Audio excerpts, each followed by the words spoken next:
what was that saying? Treat every customer Uh-huh. like your mortgage depends on it, because it does. Okay. यहाँ पे car for sale इस तरह से लगा देते हैं लोग सड़कों के साथ।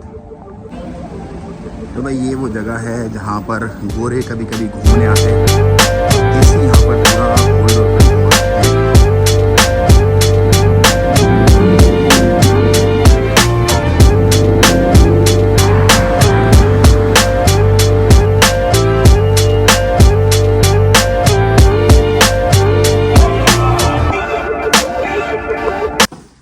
तो भाई 26 अक्टूबर है आज, तकरीबन 9वां दिन मुझे हो गया इंग्लैंड में। माशाल्लाह सनी डे है, फंटास्टिक किस्म का वेदर है।